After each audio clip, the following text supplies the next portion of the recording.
Hello, কেমন আছেন সবাই? পায়েল ওয়ার্ল্ডের আরেকটি ব্লগে আপনাদের সকলকে স্বাগত জানাই। আজকে বৃহস্পতিবার সকালবেলা এসে প্রথমে আগে ব্যালকনিতে একটু এলাম, একটু ওদের বীজগুলো পরিষ্কার করে দিলাম। এবারে চা নিয়ে বসবো। আজকে সেই একা একা চা খাওয়া। মায়ের সাথে এই কদিন সকালবেলা একটা সঙ্গী ছিল, একসাথে বসে চা খাচ্ছিলাম। আজকে আবার একা একা চা খাচ্ছি। তারপরে এই রান্নাবান্নার কাজ শুরু করে দেবো। আজকে একটুখানি মাছ রান্না করব, আর একটু কুমড়োর ছক্কা যেটাকে বলে, যেটা হয় হচ্ছে ভিজানো ছোলা দিয়ে, সেইটা করব আর কি। এগুলো হচ্ছে শোল মাছ। শোল মাছটা ভাজা করা হয়ে গেছে। এবারে প্রথমে কুমড়োর ছক্কাটা করে নেব, তারপরে মাছের ঝোলটা বসাবো। আমার মা যেহেতু বাংলাদেশের মেয়ে, পেঁয়াজ রসুনের রান্না কিন্তু ওখানে খুবই কম হয় বা হতো। এই মুহূর্তে এখন বাংলাদেশে কীরকম রান্নাবান্না হয় আমি জানি না, কিন্তু রাইটের আগের কথা আমি বলছি। তাই আজকে এই শোল মাছটা আমি একটু টমেটো আর ভাজা মশলা, মানে তার মধ্যে গরম মশলাও আছে, সেটা দিয়ে করব।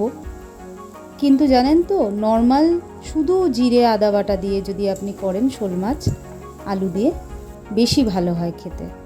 আজকে রান্নাটা আমি এইভাবে করে দেখব কেমন হয় আর কি। আমার কুমড়োর ছক্কাটা রেডি হয়ে গেছে। এইবারে আমি মাছের ঝোলটা বসিয়ে দেব। তেজপাতা, শুকনো লঙ্কা আর জিরে ফোড়ন দেব।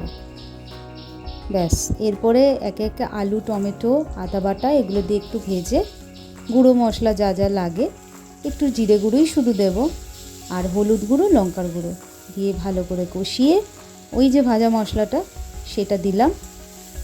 দিয়ে আর একটুখানি কষিয়ে তারপরে ঝোল ফুটে উঠলে আমি দিয়ে দেব ভাজা মাছগুলো। আগের দিন আপনাদের তো বললামই যে মা বাড়িতে গেছে, আরেকজন ডাক্তারের সাজেশান আমরা নেব। আমাদের যে ফ্যামিলি ডক্টর আছে, তো ওনার সাথে সাজেশান নিয়ে এটাই জানা গেল যে ইনফেকশান থাকতে কিন্তু নর্মাল ইউএসজি বা টিভিএস করা যাবে না। তাই এখানে মেডিকেল ডক্টর যে তাড়াহুড়ো দিয়েছে সেটা আমরা অ্যাকসেপ্ট করিনি। মাছের ঝোলটাই যে রেডি হয়ে গেছে, খুব সুন্দর কালার হয়েছে, খেয়ে জানাবো কেমন লাগলো। তো যেটা বলছিলাম, যেহেতু ইনফেকশান থাকাকালীন টিবিএস বা ইউএসজি করা যাবে না, আমরা ব্যাপারটাকে ডিলে করলাম, এবং ইউরিন ইনফেকশান থাকাকালীন এগুলো করা যায় না।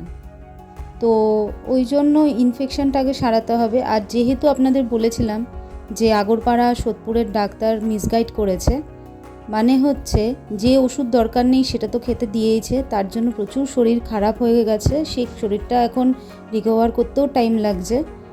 আর যেটা ব্যাপার সেটা হচ্ছে ইউরিনের কালচার না করে কখনো অ্যান্টিবায়োটিক দিতে নেই।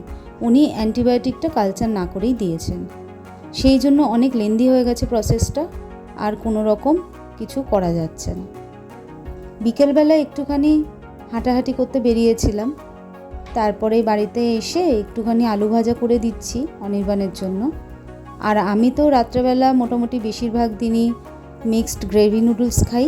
নুডলস হাফ কাপ মতো থাকে, আর বাকিটা হচ্ছে প্রন থাকে, চিকেন থাকে, এগ থাকে, আর ভেজিটেবলস থাকে। তা এয়ার ফ্রায়ারে আমি সবসময়ই আলু ভাজাটা বা যে কোনো ভাজা করি, তেলটা কম লাগে। আর যখনই এয়ার ফ্রায়ারে করবেন 180 ডিগ্রির নিচে দেবেন, তাতে ফুডের কোয়ালিটিটা মেনটেনে থাকে, নাহলে নষ্ট হয়ে যায় খাবারের গুণ। আর এই হচ্ছে আমার রাতের খাবার। এটা আমি রান্না করে নিয়েছি, এর আগেও এই রেসিপি আমি তো দেখিয়েছি। নুডলস কিন্তু খুব সামান্য পরিমাণে থাকে, আবারও বলছি, মানে ওটা কার্বোহাইড্রেট, ওটা হাফ কাপ রাখি, অন্যান্য জিনিসপত্র একটু বেশি মাত্রায় থাকে। আর এই যে আলু ভাজা রেডি হয়ে গেছে, ক্রিস্পি দুর্দান্ত আলু ভাজা।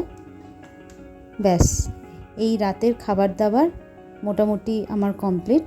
একটুখানি টিভি দেখব, দেখে তারপরে আমি আমার টুকটাক অফিসিয়াল কাজ আছে করে শুয়ে পড়ব। আর হেরাফেরিটা যতবার দেখি জানেন তো, এত হাসি পায়, মানে কি বলবো। আর প্রিয়দর্শনের সমস্ত মুভিও আমার খুব ভালো লাগে।